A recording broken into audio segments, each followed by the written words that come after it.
Hello everyone, Dr. K here.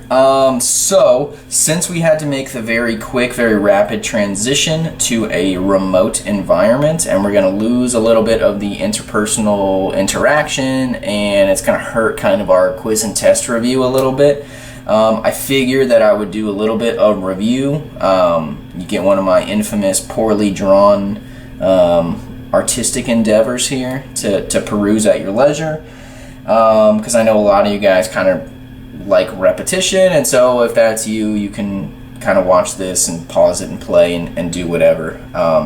In terms of review, if you like it, great. We can maybe do some more of these going forward, especially while we're all kind of quarantined in our own homes, and if you don't like it, no big deal. I'll just catch up on sleep or TV or something. Alright, so this is the renal system. The gist of the renal system is that we are balancing water. It's kind of the main thing. It's where we excrete the majority of our water. Most of our water is lost through urination. And it has other kind of ancillary purposes, including detoxification, getting rid of waste, and that sort of thing. But the main thing that we spent most of our time in class reviewing is the nephron. The nephron is the functional unit of the kidney. That's where all of this, the physiological chief steps are happening. That's the reason for the season.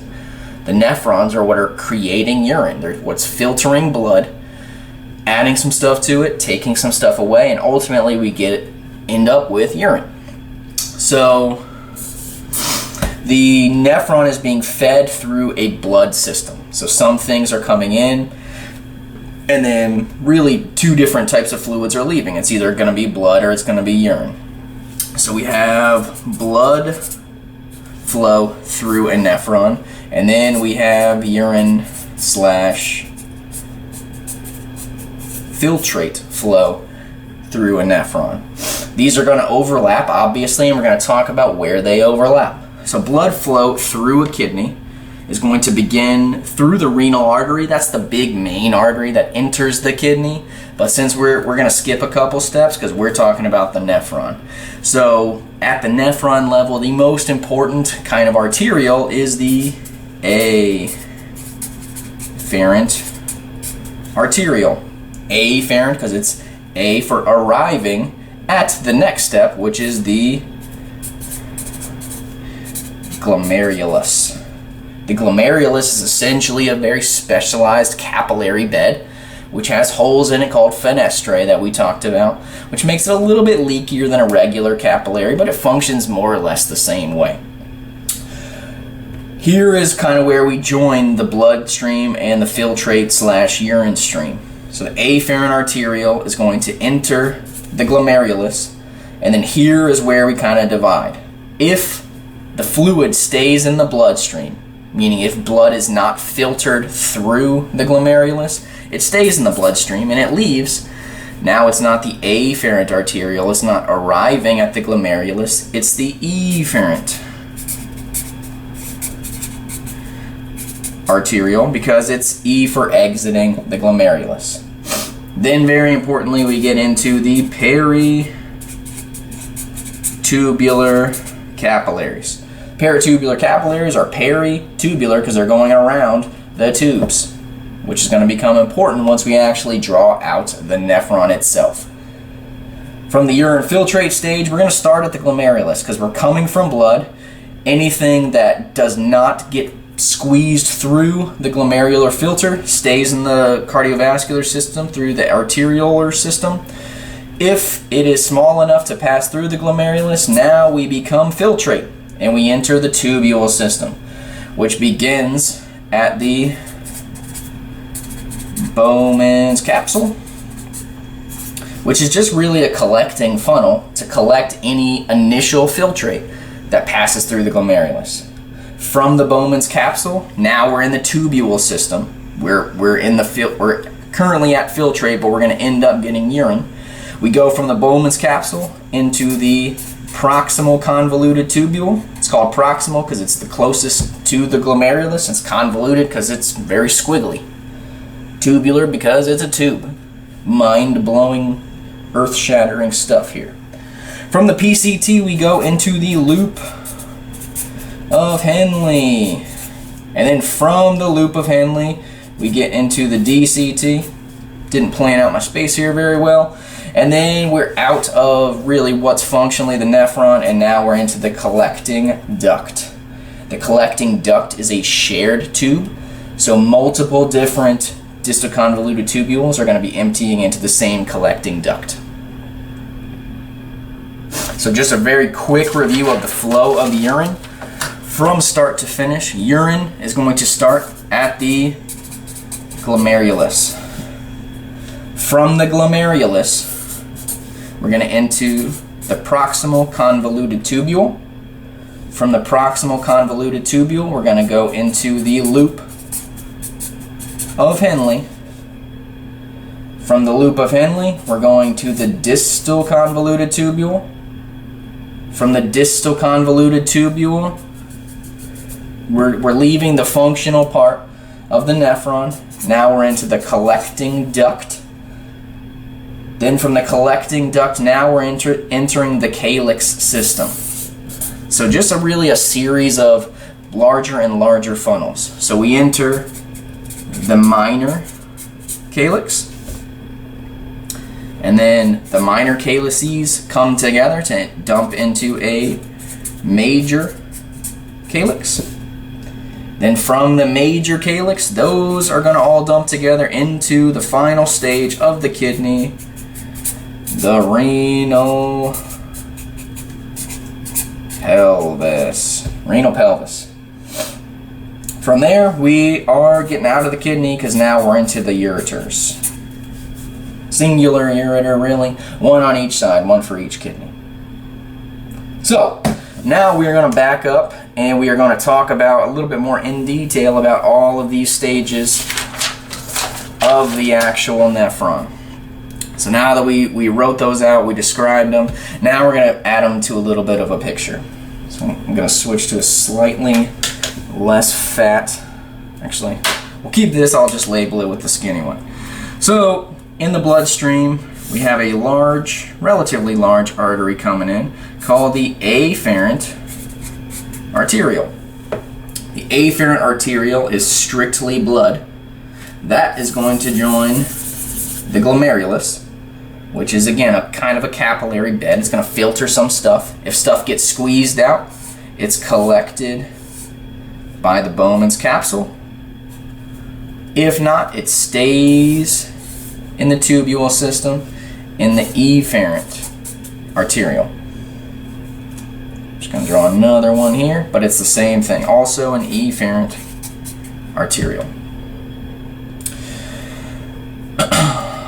The blood is then going to go into smaller and smaller vessels, which are ultimately going to end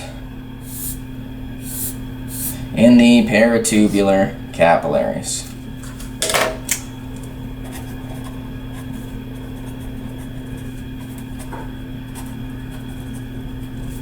And I may very well have misspelled capillaries.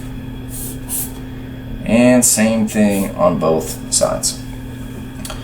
Now going back to the tubule system, if we are collected by the Bowman's capsule, now we are the initial filtrate. Initial filtrate is what has been initially filtered. Again, mind-blowing stuff. So the initial filtrate that is collected by the Bowman's capsule, which again is just kind of a cup funnel, it first goes into the proximal convoluted tubule. I'm going to abbreviate that PCT, proximal convoluted tubule. From the proximal convoluted tubule, the next stop is going to go down we go into the loop of Henle, which goes down, descends, and then comes back up, ascends. Once we get all the way back up, then we go into another squiggly section, but now we're not proximal anymore, we're distal, so we call this the distal convoluted tubule. So PCT and DCT. Then from the DCT, the distal convoluted tubule, we end up in the collecting duct, which is joined by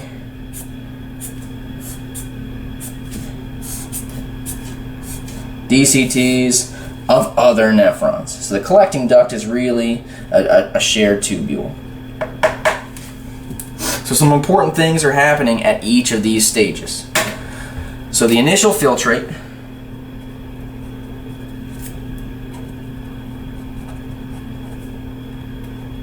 is what is initially passed through, collected by the glomerular capsule, and enters the PCT.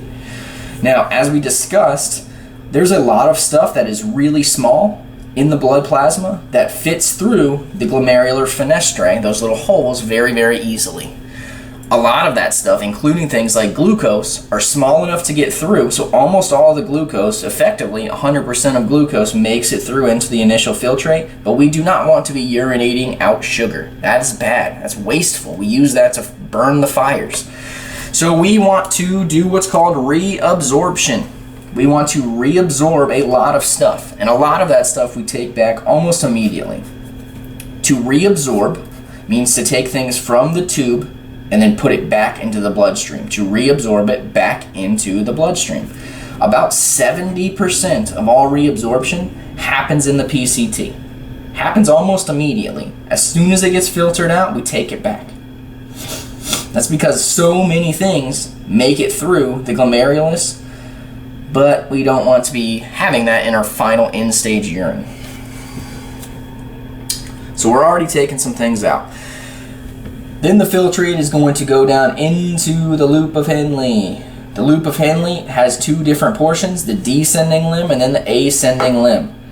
They are structurally different because the ascending limb, the one that's next to the distal convoluted tubule, has actually a very, very thick wall. So sometimes it's called the thick limb of the loop of Henle. This thickness is very, very important because it is impermeable to water. It means that water can't get in, water can't get out. What we're mostly concerned about is water getting back in, and we'll talk about that more in just a second. So here we have the loop of Henle, which is very, very important for concentrating urine. Then we get into the distal convoluted tubule, where a fair amount of secretion occurs. So secretion is taking things from the bloodstream and putting it back into the tubule system. So we secrete things like waste, things that we just kind of want to get rid of. One of those things that we kind of want to get rid of is potassium. So potassium is a major secretion that we take from the peritubular capillaries and we put back into the bloodstream. And where that happens is in the distal convoluted tubule. So now we're going to talk about the more specifics of how the loop of Henle concentrates urine. And we already talked about there's two different types of nephrons. There's cortical nephrons, which stay near the cortex in the kidney, and then there's juxtamedullary nephrons, which their loops of Henle go very, very deep. And the deeper that they go, the more salty that they can make urine. And how this happens is that as we are going deeper and deeper and deeper down into the medulla of this kidney, we get saltier and saltier and saltier. So we have this increasing, this multiplicative increase of salt concentration. And by salt, we're talking about sodium and chloride. So literally the components of table salt. So as we get deeper and deeper and deeper and deeper into the medulla here, we have more and more, higher and higher concentrations of salt in this interstitium environment outside of the tubule. And so, as we already know from Anatomy 1, water likes to move from an area of high water concentration to an area of low water concentration. So really what that means is that water's kind of a follower and it follows stuff. So what happens is we have water that's inside the tubule system, and as we go down, as the water flows down, more and more water is coming out to meet with more and more stuff that's on the outside, the salt. So as we get saltier, as we're going descending down through the loop of Henle, more and more water is following the stuff out. So if we had an ascending limb of Henle that had the exact same structure as the descending limb, if this limb wasn't thick, then when we went back up, the exact opposite would happen. So more and more water would actually be coming in because we would just be moonwalking back. The exact reverse would be the case. But since we have this very, very thick limb, the important part is that it's impermeable to water. So by the time we get all the way down here to the base of the loop of Henle, right before we pull a UE and head back up, there's not that much water inside. And there's a lot more water outside the tubule system. So in normal circumstances, the water would really want to come back in, but now we're in this thick limb. We've effectively locked water out because the ascending limb of the loop of Henle is impermeable to water. So we trick water into leaving the tubule system, then we immediately shut the gates and lock it out, which is very, very important because we don't really want that much water to be excreted into urine. We want to keep it. Water is pretty important. I don't know if I had to be the one to tell you that, but it is. So water is pretty important. The whole purpose of the renal system in general is to maintain water balance. So sometimes we want to dump some water, but most of the time we kind of want to save it because we lose it in other ways. So that's kind of a general overview of the renal tubule system.